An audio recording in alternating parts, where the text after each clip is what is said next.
Today's forum is part of AMICAL's online events, a committee-led initiative to provide webinars and other online events on topics of interest to AMICAL members. So more details are available on the website and in AMICAL Connect. And I also wanted to mention the AMICAL Information Literacy Committee that includes Tadevik Zargarian, Livia Piotto, Krasi Spasov, Michael Stopo, and myself. And of course, our gratitude extends to Alex for getting us all connected with you today. Before we start, I wanted to review a few housekeeping items. Number one, we will have several presenters today speaking for a short period of time. In order to keep things moving, we will take the questions near the end after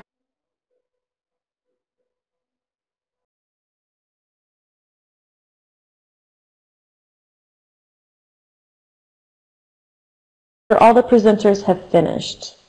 You can submit your questions through the chat box, or if you want to use your microphone, hopefully that'll work out well for us. And any questions that maybe we can't take today, we can probably post those. I'd like to post those on AMICAL Connect so we can continue this conversation offline. Number two, this event will be recorded, and you'll receive an email soon when the recording is available.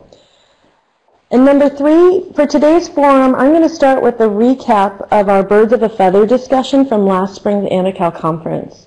And then from there, we'll turn it over to our presenters. And finally, we have an exciting initiative that our colleague Catherine Vanderbilt from AUC and Vanessa, pardon me, from AUC will announce shortly. Before we get started, is there anything else that the committee would like me to add? I think we're ready to go. Yes, sounds very good. Yeah, okay. Okay, so at our last AMICAL conference, our committee hosted a Birds of a Feather discussion where we set out to achieve a consensus of preferences about IL professional development opportunities. Now, some of the issues that came out of that, that bubbled up, were funding and face-to-face opportunities. So for the face-to-face, many of you were fortunate enough to participate in last spring's co-design.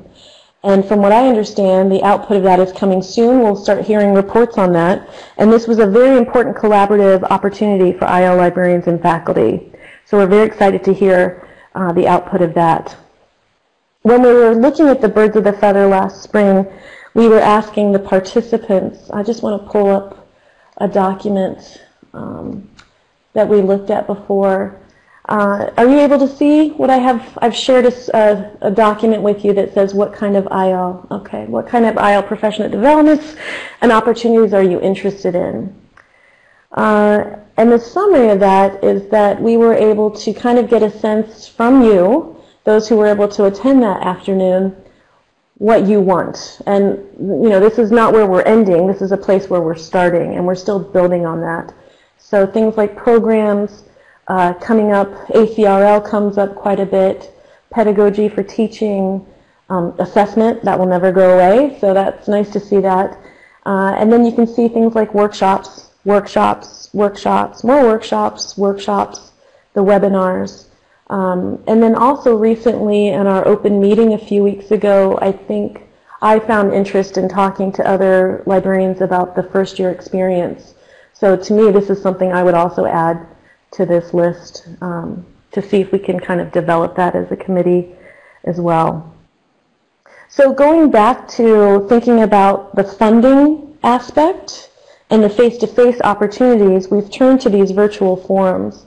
We've been able to do a few of them, and I find that, and you may or may not agree, but I find them to be, they're bridging the gap between the funding issue and the face-to-face opportunity. So, you know, we can only meet so often. You know, generally it's at the AMICAL conference, and then there's the one-off workshop that was in Paris. So the virtual forums, I hope, kind of fill in that space that we need to be able to communicate with others.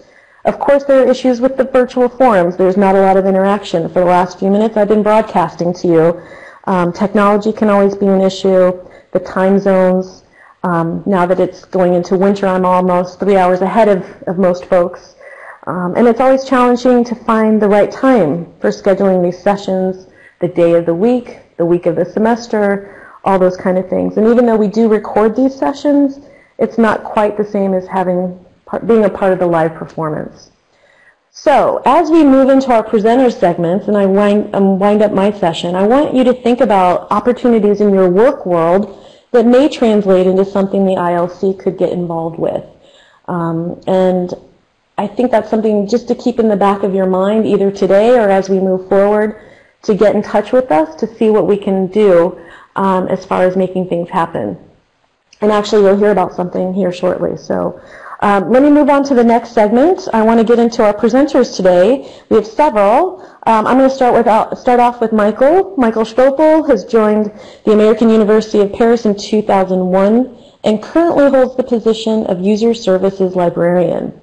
In fall 2016, Michael was selected as the featured librarian by ACRL Instruction Section Teaching Methods Committee, and he has participated in numerous ACRL Immersion programs, including the teacher track, assessment track, and more recently the teaching with technology track, which I think is a nice segue into your section, Michael.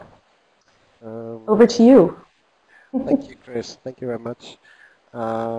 Yes, so I'm Michael from the American University of Paris, and I would like to pick up one of the professional development ideas that we had identified during the Birds of a Feather discussion in Thessaloniki. As you have seen on the slide from Chris, the ACRL Immersion Program was mentioned a couple of times, and I wanted to give and share my experience with this program.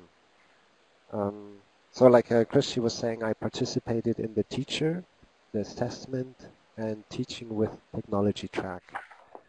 And after participation of 3 of the immersion programs, I'm a totally believer in it. I think it's a very good program. And I think it's also like very important that AMICAL identified the ACRL Immersion Program as an excellent continuing education program for information literacy instruction. So I think this is very good. Chris, I would like to right now to jump into what ACRL, how it looks like. I will not speak too much about the ACRL Immersion Program because I believe many people know about it already, and but I'm going to talk about it, of course. Okay, so you're ready for the screen? Yeah, for the screen, if you could. So about ACRL Immersion. It is like if you do like a Google search, you see that the immersion program is organized in tracks. Tracks are workshops, and you can sign up for each of those tracks. So teacher track, program track. I think Catherine from AAC, she participated a year ago or 2 years ago in the program track, assessment track, and the teaching with technology track is not mentioned right here, but it exists as well. They last like 3 to 4 days, these workshops, and they're taking place in the United States. Maybe if you can move on to the next slide. So the general characteristics of the workshops, I remember like when I started, they're like high energy. So that's like the first thing that you see. You have 60 participants in general, like lots of people, and they're all motivated. So that was very striking for me. They're very highly interactive, and they combine various learning and teaching styles. So that's the main pedagogy. So you're always like during these 3-4 days involved with to engage somehow into the workshop. So that's very important, and it's a learning by doing approach. Once you are accepted actually to the immersion program, once that you have chosen, you have to engage already before you go there. Many times they ask you to read things, to do surveys, for example. And then during the workshop, they're gonna make you work on a certain project. So that's also something very important to underline. So you start on something really concretely, then afterwards you bring back to your institution, which I think is very important to underline. Because it's not something where it's like let's say at the conference many times you have the feeling that it's a one-way communication and you're not working on a concrete project. Here it is really about like a project-driven exercise. I hope you still hear me. Talking about then more about I could right now talk about an example like the assessment track, but I keep that maybe for a second because I want to talk first about the application. The application in general for this immersion program starts like a year before, and you will need 4 essays to write. You have to provide a CV and 2 reference letters. And these essays that you have to provide or to write are actually about your goals, your experience, your potential actually for leading also an initiative, and also your skills and attitudes. So these are very important. And the more actually you show that this is something concrete, the better your chances are to get accepted.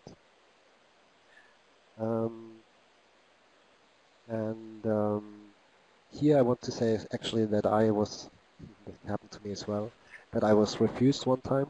I applied for, I think, the assessment track the first time, and then I applied the second time and I was accepted. I wanted also like to outline that I'm happy to share my applications with everybody. If you're interested, you can send me an email, contact me on AMICAL Connect. So that's something to underline. And almost coming to an end already, I wanted to say and to link actually what Christy was saying, talking about funding. The AMICAL, like pointed out at the beginning, values the ACRL Immersion Program a lot. So I said to myself, I'm going to ask AMICAL to get a small grant and apply for a small grant in order to go to the immersion program. I received it 3 times, and I'm very grateful to AMICAL for that.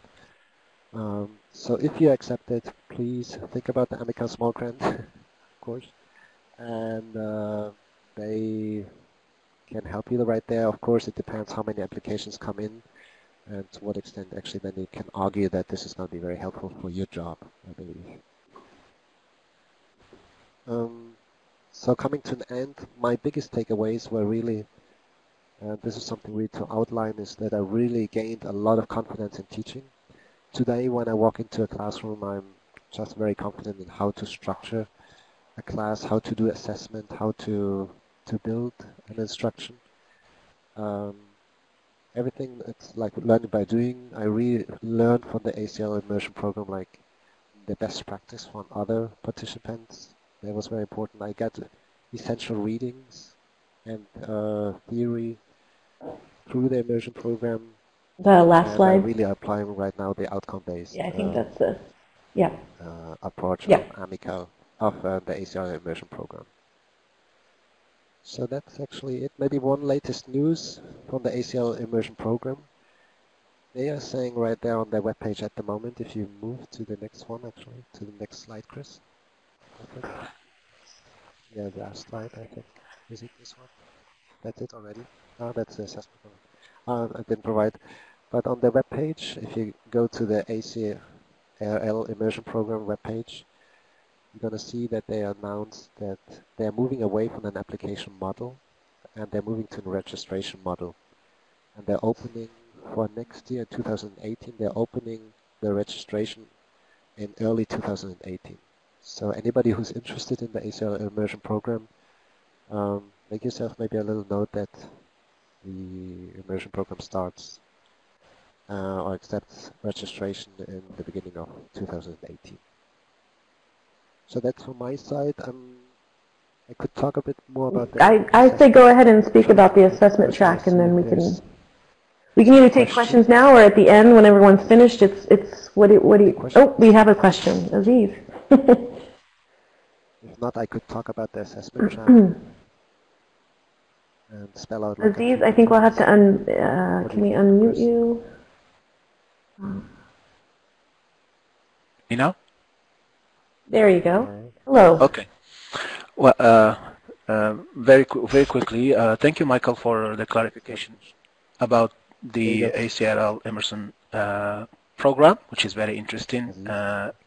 Thank you also for noting that you have been, you were not accepted one time, but you were accepted another time. It happened to me last year, but I have my issues with that, and one of them is the question: do they accept, like, do you need you should be a degreed librarian or non-degreed librarian? Because the application was a bit well, very comprehensive, so you have to meet a lot of criteria. So maybe you can highlight on that, since you have gone through this experience, and particularly the requirement of to be a degreed librarian or non-degreed librarian. Thank you.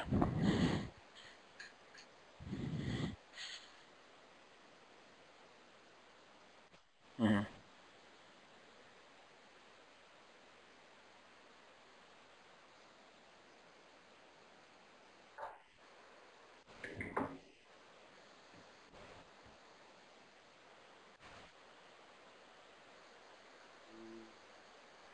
Actually, I don't know, Aziz. Because when I applied, of course, I was had like the MLIS that I could provide. So the criteria why I was refused was not because I'm not a librarian or a librarian. So it was more based on my application, on my essays, I guess, or maybe because they believed that there were better projects out of the. I can imagine that there was maybe 100 applications coming in, and so it was a selective process. So that's the reason why I believe I was then refused. Having said this, as of 2018, apparently they're moving away from that kind of selection, if I understood correctly. Because Michael, I have a question. Since you've had the chance to go to several, if you had one immersion program to select as maybe the most beneficial or your favorite, which one would it be and why? And I can ask her about that. So I take note of that. Yes. Yes. Yeah.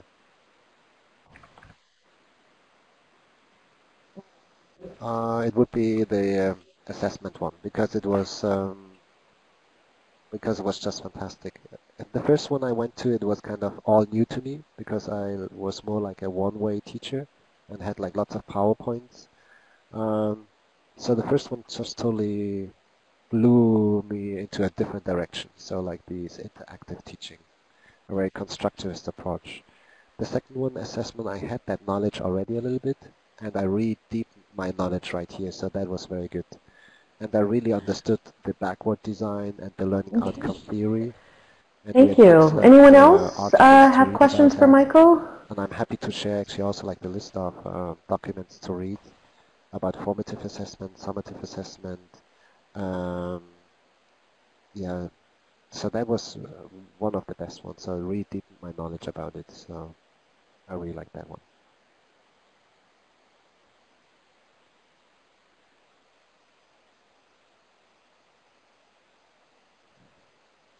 I want to say maybe like one more thing about the assessment track, just to give you an idea what I had to do before. I think I had to read like at least 7 or 8 articles about the topic, about assessment. I had to do a SWOT analysis of the assessment culture at AUP. And I had to conduct. So if we find that there's more questions for Michael's immersion conversation, we can move that over to Connect later on, or if we have some more time at the end here. Okay, Krasi, you're up. I'm just going to introduce you. Krasi Spasov currently works as an IL librarian, Panitsa Library at the American University in Bulgaria. He holds a library science master's degree from Sofia University, with a special focus on methods and methodology in teaching IL at academic libraries. His interests include using online instruction tools, mainly related to blended learning, teaching information literacy skills at a freshman level, and improving classroom assessment techniques. Krasi, the floor is yours. So, good afternoon, everyone. I'm going to tell you now about a professional development opportunity that I benefited from last year. At the beginning of April, I visited the University of Ljubljana in Slovenia, thanks to the European Union program called Erasmus Plus Staff Mobility. It turned out that my host is the oldest and largest university in Slovenia, and with over 50,000 enrolled undergraduate and graduate students, it is among the largest universities in Europe. So the University of Ljubljana has two main libraries, and I was very surprised to learn that the National Library of Slovenia was actually part of the university library, and students could borrow materials free of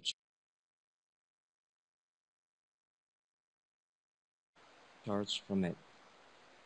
So I spent 4 days in the library of the Faculty of Social Sciences, as this is the profile of most of our majors here at the UBG. And I was attached to 3 librarians that teach students information literacy skills. My major goal was to enhance my teaching skills at the time, acquire new ones, and to gain insights into teaching this field of study to our students here at AUBG.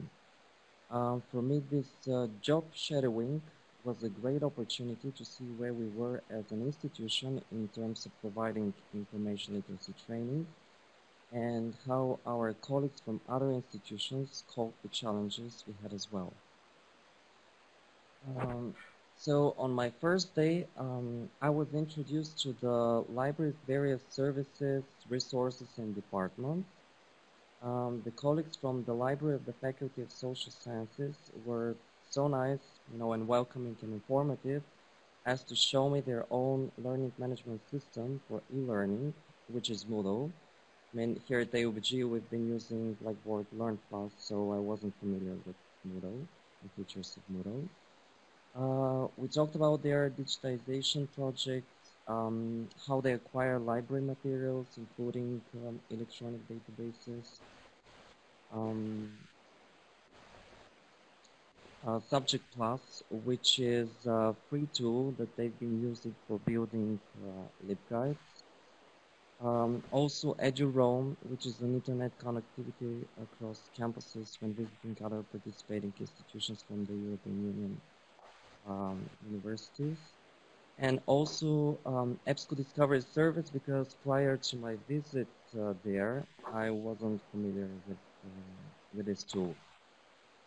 And so my second day was a quite thrilling one for me, because I was taken to the National Library. As I told you, it's part of the university library. And the other academic libraries of the university to explore what they own and what they provide as services to the patrons, as different libraries have different scope of resources provision. This was interesting for me because I was able to see what projects they were working on and, pick and choose some ideas for our library here. And the last 2 days, the third and the fourth days, I was able to attend live information literacy sessions of the 3 colleagues that taught information literacy skills to students. During the breaks, we discussed different approaches to teaching information literacy, how our colleagues there construct their lessons, how they make students more engaged with library training, as well as online tools that they use to support their teaching process. I was also able to witness a live demonstration of how they provide reference to their patrons, something I was kind of amazed by, as the process was an unfamiliar one for me. The librarians would sit opposite the patron, and they would share one and the same computer, but with 2 monitors. And as you can imagine, the reference service wasn't just about the librarians finding resources for a certain topic, but they were teaching the students to find the sources themselves by following the steps students take and, guiding them whenever needed. So students would leave the reference desk with not only materials for their papers, but also practical knowledge and skills on searching techniques. Okay, and now I'm going to share my screen as well and show you. I hope you can see it. Chris, can you? Yep. Yeah. Okay. Yes. Yeah. So this is the website of the European Commission that And we see it well. That has organized this Erasmus Plus Staff Mobility Program, and not only Staff Mobility though. I'm going to copy paste and share the link with you in the chat box so that you can follow with me. Yes, so yeah. So when you go to this website, I would advise that you go to the Opportunities tab and then Individuals. If you scroll a bit down, you can see the different stakeholders that can take advantage of the programs of Erasmus Plus. And so we have two types of staff. One is for teaching. This is when you go to the other institution and teach there. And the other one for training, which is the one that I did. I went to the other institution and I trained myself. So if you click there, start for training, then it will ask you what type of institution you are. So we jump to higher education. And then you have a brief overview of the program. And you can see that it's for higher education institutions, but not only this, it also includes training for businesses, public bodies, social partners, whatever. Then you have the duration of the program, how long it can take place. So if it's between two program countries, the minimum number of days that you can be trained for is 2 days, and the maximum is 2 months. And notice that this excludes traveling time. If it's between a program country and a partner country, the minimum days is 4. It is 5 days, and again the maximum is 2 months, and again that excludes traveling time. Now, how do we know which country is a program country and which one is a partner country? Well, we should go back up to the tabs again and go to About Erasmus Plus. You can take part in, and then you can see the program countries, which are mainly the European Union countries. Like Greece, like Bulgaria, like Italy, etc. And then the partner countries are divided into 2. Partner countries neighboring the European Union and also other partner countries. In the partner countries, you can see that there is Kosovo, Serbia, Armenia. Also in the South Mediterranean countries, there is also Morocco. So the scope of this program is vast. And before I finish, I wanted to also show you one more website. This is iMotion for Erasmus staff training. Here's the link for you. Yes. Okay. So, yeah, this is a platform that is developed for all training activities that are organized by European Union Erasmus Plus universities. So here you can see, you can search for Staff Week trainings and also job shadowing trainings. And if you go to the Staff Week trainings, there are target groups. You can select by country, you can select by language, it's usually English, and the state, if the application is already open or if it's forthcoming. And if we go back to the target groups, notice that there is also training staff weeks for librarians as well. Click on this. It's not always that it's only for libraries. Sometimes it is for libraries, but sometimes libraries are included in the whole university staff training week. But if you scroll a bit down and go to EW staff training that we noticed. It is designed only for librarians, and it will be held at the University of Helsinki on the 4th of June, I think from the 4th of June till the 8th of June next year. You can see that this one is designed mainly for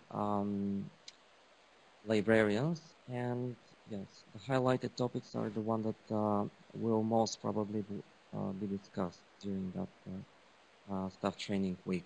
But you can also suggest topics if you apply, and if you are accepted, you can also suggest topics that you want to be included in the program. Okay, and I think that's it from me, Chris. Okay. Very nice. Thank you. Do we have questions for Krasi before we move on? Krasi, I was going to ask if you were able to identify something that you learned from your experience that you were able to translate or move over to your home institution or some version of it. Did you discover anything that you have been able to implement or think maybe in the future you might be able to implement based on that experience? Well, the biggest thing that they focused me on was that we can start building something like online tests or, I don't know, content that we can implement in the learning management systems, and via them we can also connect with the students and then try doing that blended type of learning. Yes. Okay. Because this is what they mainly do. Thank you, Krasi, for the presentation. This is very interesting. Okay. Because personally, Thank you. I really like the Michael idea of has a job question. shadowing. I hope everybody hears my job shadowing. I've done it myself 10 years ago during an internship. I did a job shadowing of the reference desk and also of teaching of another librarian in the United States. And I really learned a lot by just observing the other person teaching and how the person would run the instruction sessions. For you, Krasi, what was the most striking? You did some teaching observation as well, is that correct? What was the most striking for you here? Is there anything that you really liked or you really did not like? Yeah.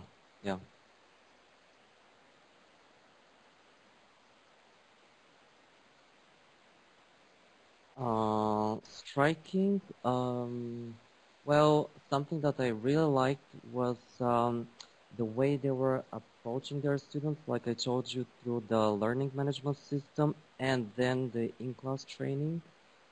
So they would first, of course, that happens when they have negotiated this with the professors. But first they would give something like a homework or pre-assignment thing that the students have to do, and then during the in-class session they begin with that assignment, and then the librarian takes them to something higher level of teaching. And one more thing that I really liked was that the sessions always finished with homework that the students needed to send through, again, the learning management system. Yeah. Okay. That was the biggest thing that I liked. Great, thank you very much. I'm just writing in the chat box. I was wondering if anyone else has had a similar experience. That it would make sense to offer, or if there are other similar institutions within the AMICAL participating in the Erasmus. Anyone else out there?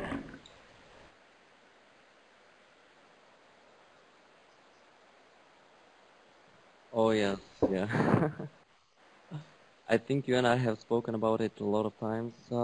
Yes, definitely, because like I said during my presentation, you kind of pick and choose little things that you see that you've been doing wrong, or little things that you might think that you can also implement in your teaching process. So okay, thank you, Krasi. definitely job shadowing is something really, really useful. And yes, I would really like it to start happening within the AMICAL institutions. Yes. Hi. Yes, Kyle, can you hear me? I think Tadovic, you also have some experience Guys, can you hear me? Is that correct? Oh. Oh, okay. It's in the microphone. Keep talking, it might clear up. We can hear you, but it's a little echoey right now.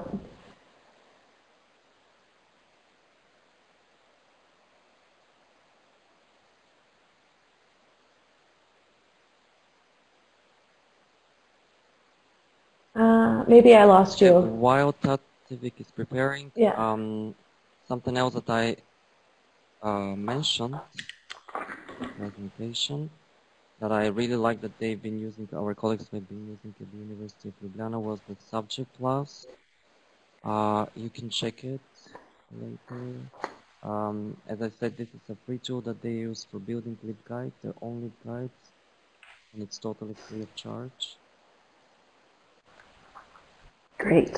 Yeah, very nice. Thank you.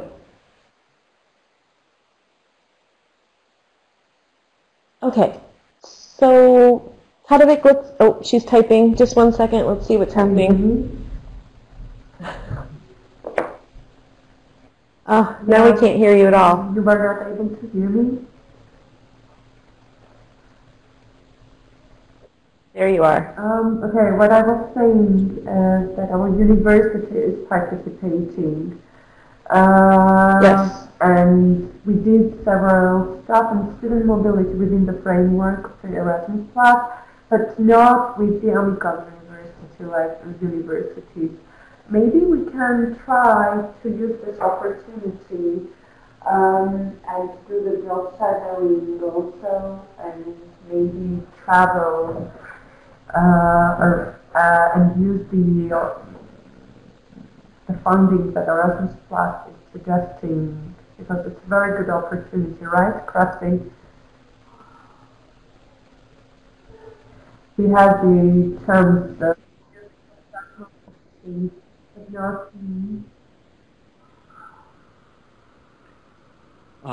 Tadovic, I'm not sure that I Yes. question. Chris, did you hear it? Mm-hmm. I think it's similar to what you and Michael were discussing about pulling it into the AMICAL world. The staff mobility. Yeah.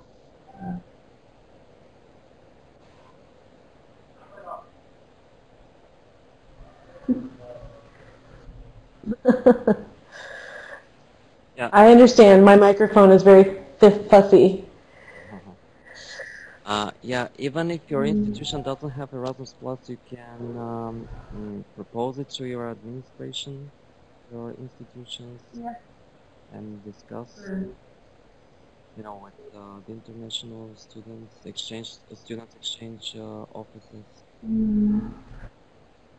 The scope Well, I think that's is huge. Like almost anyone can apply for it. okay. So I think that's something that we can look forward to kind of developing and getting into, and now that we have people here who've actually gone through this experience. We will be turning to you for your assistance.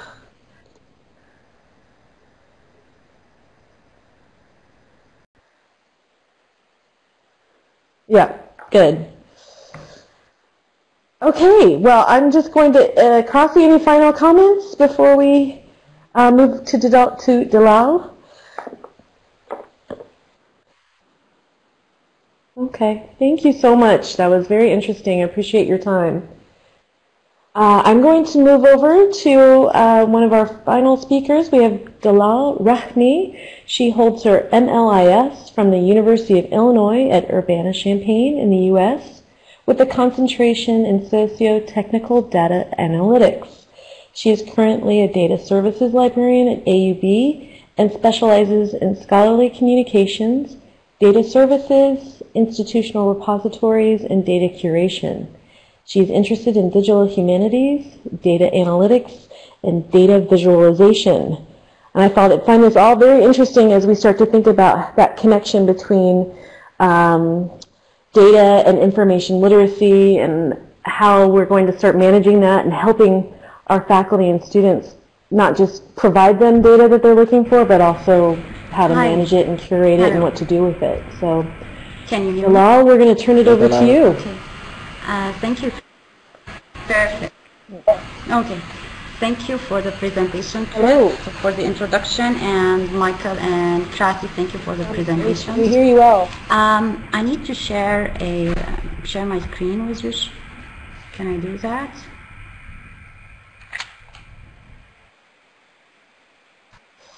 Okay. Perfect. It looks like it's thinking. It's happening.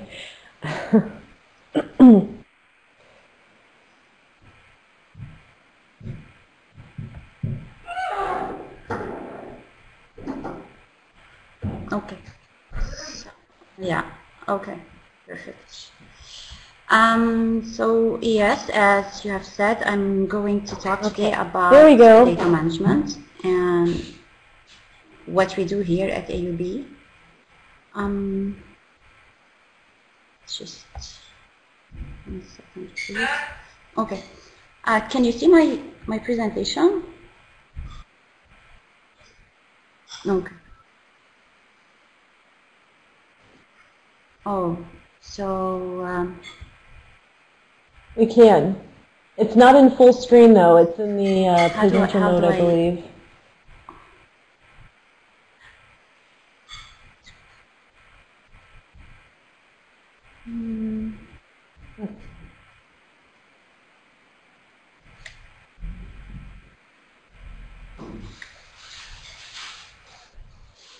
Is it allowing you to?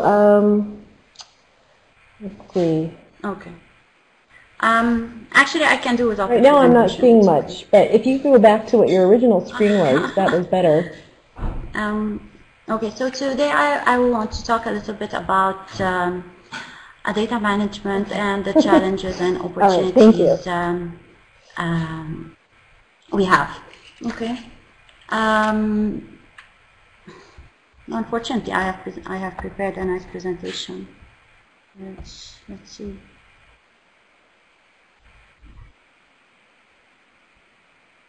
Okay, you can see it? Yes. Perfect. Very good. Very good. Okay. So I might just take them. Oh, there. We can see it. First of all, I want to make one thing clear, that when we talk about data, we mean I'm going to use the definition of NIH, and this is recorded factual material commonly accepted in the scientific community as necessary to validate research findings. So when we say data, I'm talking about raw data produced at a research facility, such as a lab or an observatory. Examples of data might be spreadsheets, images, audio, text corpus, GIS map, blood samples, anything really. It can be of any type and of any format. And what I want to talk about today is the opportunities we have as librarians to be part of the research life cycle. We are all familiar with this, with the research life cycle, right? And as you see on the screen, this is the data life cycle, which starts by the creation and collection of data, and ends with the archiving and reuse. And in this life cycle, for example, we have, as librarians, we have many opportunities to provide valuable support for management, for analysis and preservation of research data. During the initial phase, for example, of a research life cycle, which is the planning phase, researchers have to determine what type of types and formats of data are they going to collect. And if they're dealing with human subject data, they must consider privacy, confidentiality, and ethical issues. And here we can help them tell them about data privacy and data ethics. We can also tell them about copyrights, about fair use. We can also help them in the documentation of their data to be able to efficiently store it and retrieve it and share it with others in the future. So we have really many opportunities to collaborate in the research life cycle. Some of the activities in data management are planning, archiving, licensing, data ethics, such as anonymizing human subject data, formatting, because as data curators and as digital preservation specialists, we work with formats a lot. We know what are the right formats for each type of data, what formats are good for long-term preservation. And we work also with, one of the activities are controlled access to data and data privacy and data sharing. And it's very important for us to know why data management is important. And it's important for us to know about that in order to be able to share it with others and promote our service. Data management is very important for better research. When you manage data in an effective way, it enables better research. You make sure that the sample you collected is representative. You are using it ethically, for example. It's well documented in order for others to understand it and to be able to retrieve it and use it later. It enhances research because it enables research reproducibility, verification of the researcher's outcome. Data management is also important for collaboration, as I have mentioned a moment ago. If my data is well managed, well documented, stored in an appropriate place, I can, in an appropriate format to be used in the future, to be able to access it in the future, it enables more collaboration with others. You can share your data, you can do research with others based on this data you are sharing. And data management is important also because it's a funding agency's requirement. Now funders want to increase their return on investment. So you see that especially in the United States, federal funded agencies, they require from the researchers to write a data management plan. And this is one of the services we provide. Help them write a data management plan. A data management plan is a formal document which you present along with the application for a grant. And it includes the way you're going to collect the data and in which format you're going to keep it, how are you going to store it, refresh it, and share it. I'm going to skip that. So I'm going to talk about AUB, how we started at AUB. We started at AUB in 2015. We created the data librarians position, was created, and then we did an environmental scan, and we disseminated a survey to faculty members, basically asking them about their needs, about the data they generated, the amount of data they generated, where do they store it, are they able to retrieve it easily in the future, how much of their data is lost, and what kind of support will they need from us as information specialists. And after that, we started developing the policies, our policies and procedures. We created the metadata standards, which we wanted to apply to data sets. And now we have an AUB data bank. It's part of our institutional repository. It's for data only, and it's divided into two parts: the data generated at AUB and the data collected from outside from institutions in Lebanon, ministries, or other private institutions, or also public institutions and NGOs in the Arab world. After that, we started promoting our services. We created LibGuides. We started offering workshops, monthly workshops, and we started getting in touch with faculty members. Okay. So our services, our services include acquiring research data for researchers. So one of the services we do is if a researcher wants a specific data set which is available in a certain institution, which is already out there, he can come to us and tell us what he needs and submit a kind of a proposal, and then we can go and get the data for him. And we can work on licensing it. We do that because we want to be part of this process. We want to acquire this data set and keep it in our institutional repository for future use, because we have noticed that so many data sets are acquired multiple times here at AUB and on the same campus. And acquiring a data set is not very easy. It's not an easy process to do. It takes time, it takes effort. Sometimes you have to buy the data. And so we thought that we could host one data set and work with external institutions in order to make this data set available to our community. We have a one-on-one consultation service. So people who need to write a data management plan, for example, would come to us and would tell us about their projects, and then we can advise them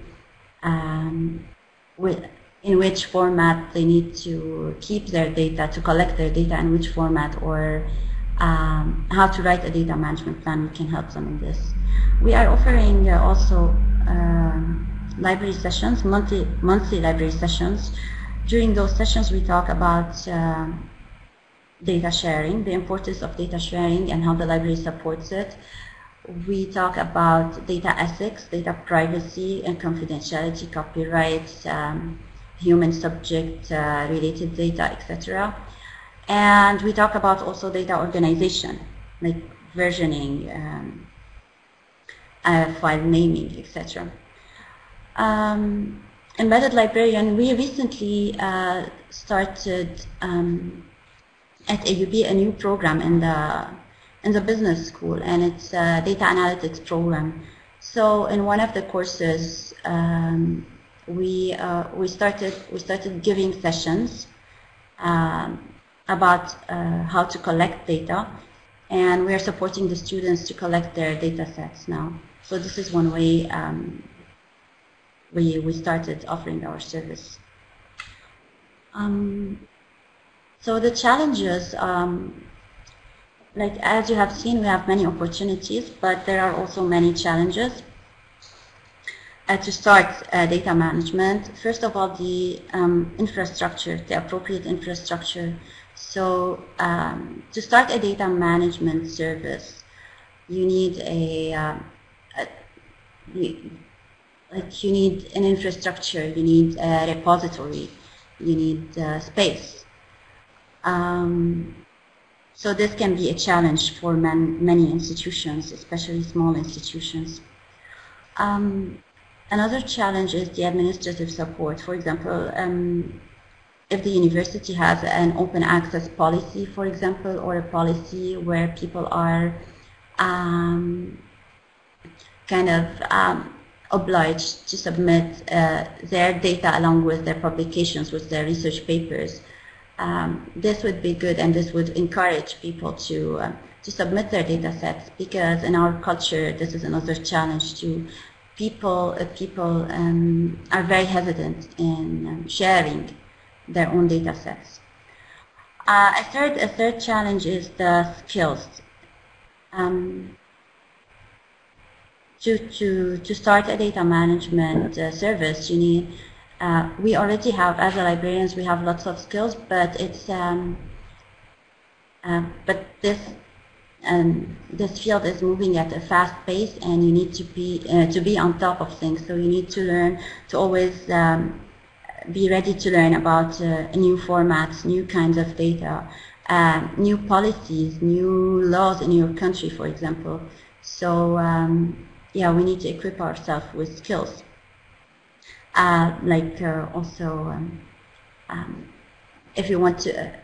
If we want to also be part of the data analysis, to guide our researchers on how to use tools to analyze their data and visualize it. So we need to know about these things. So this is another challenge, the skills. That's all, I think.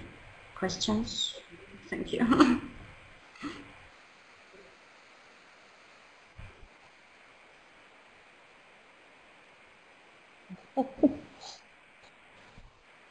Thank you. That was very insightful.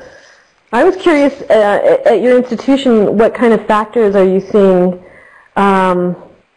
where your librarians are coming to you for assistance on how to help students? Maybe, you know, some librarians wouldn't have your kind of training.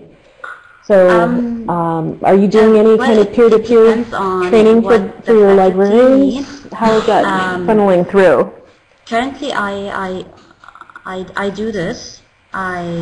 We don't have any training yet. Our reference and instruction librarians have attended the sessions we offer monthly. I offer monthly for data management, and now they have an idea about it. Some of them are very well experienced with licensing. Some others are experienced with copyrights, and well, of course, we need more training in this area as a library. Mm. Yeah.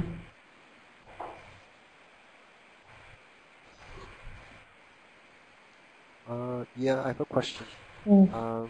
Yeah. Would it make more? Does it make sense, like, to teach like first year? Any other questions for Dalal at this point? Data management, or do you think there's maybe other cohorts that might be more interested, or maybe better to teach about data management? Dalal? Teach it where? I mean, do you think it would make more sense to teach, for example, grad students about the data management and licensing, compared like to... This is what we are actually what we will try to do, to ask the data analysis program if we can embed a course, because in the survey we disseminated, one of the questions was, do you think that offering a course in data management would be, to your students, would be of a value? And we have received a good percentage on this question, a positive answer. Yes. So we are still thinking about that. It would be really beneficial to have this course, especially in programs programs which deal with data, such as data analytics programs, and maybe in computer science programs. Yeah. Or as an elective for other faculties too. We are currently doing it as a monthly library sessions, but it's not enough. It's not,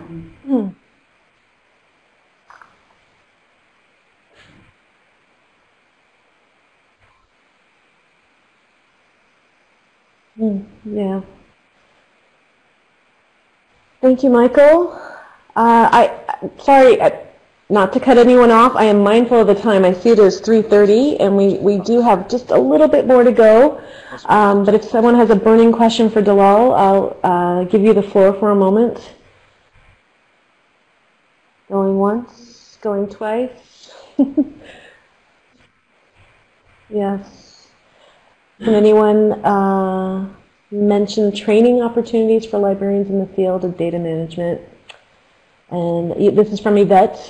She's checked Coursera and edX, where there are some data management courses, but not specifically for librarians. There's a data management course offered on Coursera, and it's a very, very good course offered by very well knowledgeable people. I think Professor Tibbet is one of the presenters of this course on Coursera. And it's for librarians. It's specifically, oh, you said, but not specifically for librarians. I'm not sure about that, but there's one for librarians.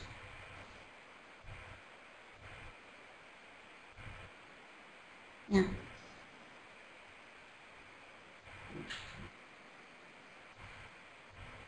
Okay. Yes, if you allow me. General comments. Thank you. For first, thank you the three speakers, and thank you. Were you ready to make a comment? For, you know, organizing this. This is very, very interesting because there we go. We have a chance to see opportunities, but in an extensive and comprehensive way. I have 4 points. The first one is we hope we can combine this with the posting on AMICAL Connect, because it's I see it personally as the fastest way to see opportunities, because, you know, I check AMICAL Connect on a daily basis, and then when I see an opportunity there, then I can go right away and explore it and see how I can apply and how I can follow up. Such forum, online forum, they do provide details. So, for example, Krasi has given an extensive explanation on the Erasmus, which I personally know that it's very active in Morocco, especially in state universities. PhD students and master students, they benefit a lot from this program, but I have no idea that this program help librarians and staff exchange as well. So thank you, because the first time I know that this is available through Erasmus+. The last thing is the I'm not sure if we can raise the discussion on this issue, is the certificate. Sometimes we had excellent opportunities of trainings, like the last one, AMICAL, the Paris Information Literacy Training, which is shadowing the ACRL Immersion Program. So I'm not sure how we can combine something of a certificate to such programs, you know, to help the job training, the professional trainings with, you know, to structure them in a better way. And the last thing is the short program. I'm not sure how we can work on short programs for librarians to help them get certificates in certain trainings related to information literacy trainings. So I know I'm bringing different issues, but these are discussions related to professional development and opportunities. So my goal is to just make these things into a good perspective. Thank you very much.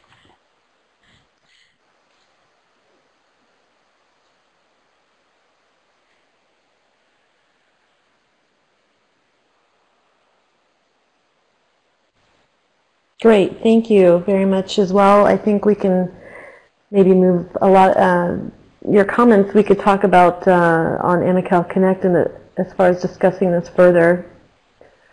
I appreciate your time and thoughts on that. Okay, well thank you, Dalal. I appreciate listening, hearing your words of wisdom on the data management scene. It's very interesting, and hopefully we'll be learning more from you soon. I'm going to move over to our final guests. We have Catherine and Vanessa. Hello there. For just a few moments, I know we've passed the 1 hour mark, so Catherine. sorry, Catherine and Vanessa, to rush you, but you have something very important to tell us, so I'd love to hear from you. Correct me and add it in. So we are going to talk about our new initiative, which is the AMICAL Journal Club. We mentioned this as an idea during our last virtual forum, and we got some positive feedback.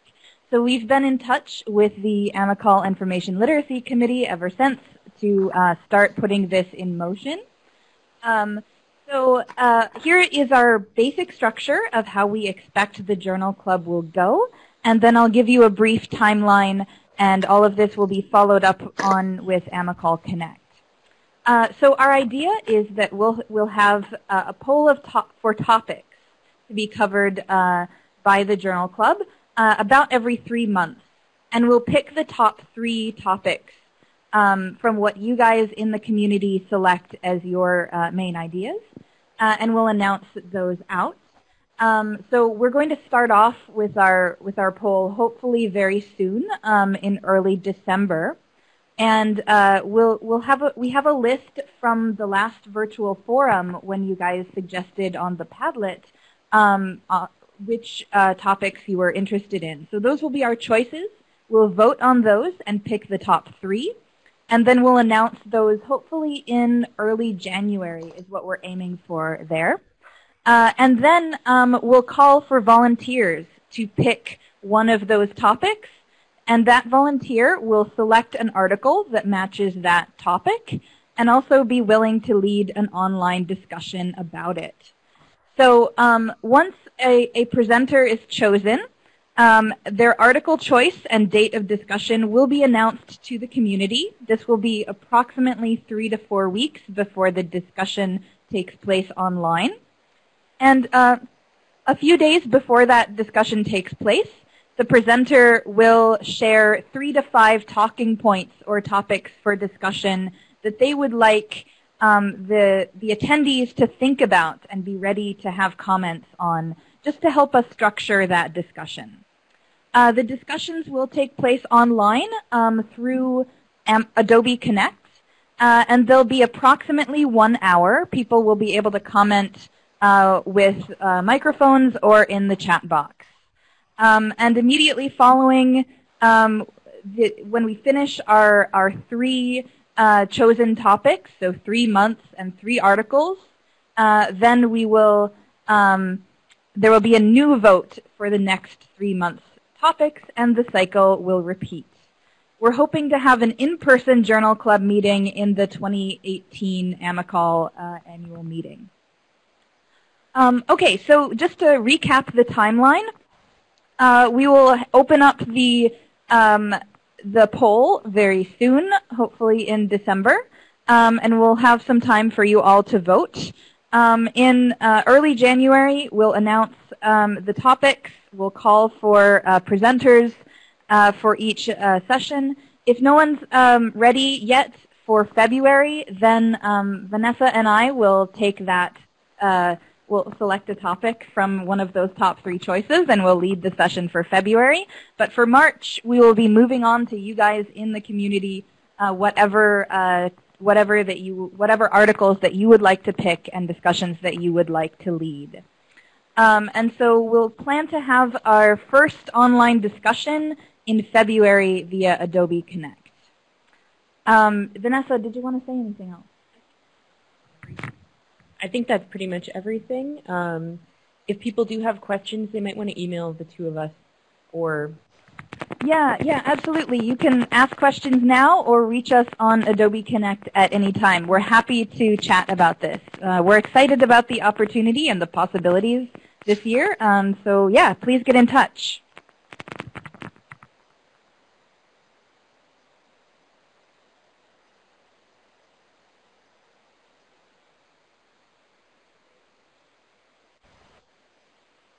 Yep, we're super jazzed about this. It's a great initiative from you guys, so thanks for taking the lead on that. And does anyone have questions before we start wrapping things up?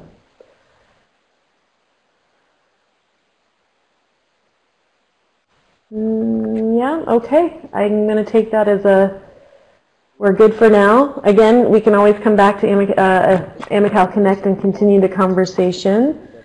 Michael, any closing comments before I say farewell to our audience? Started an information literacy interest group, and you can sign up to the information literacy interest group via the link that I'm just going to put into the chat box now.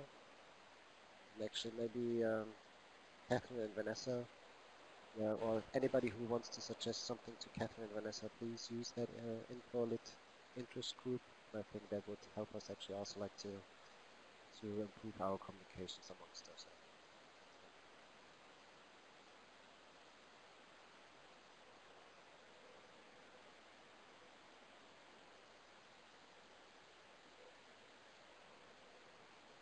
Okay. Well, thanks for joining us today, everyone. Thanks to our presenters for enlightening us on their relevant experiences. I trust that some of these ideas will inspire you at your home institutions, and we would love to hear about that. So on behalf of the ILC, good luck at the end of the semester activities and happy holidays. Take care.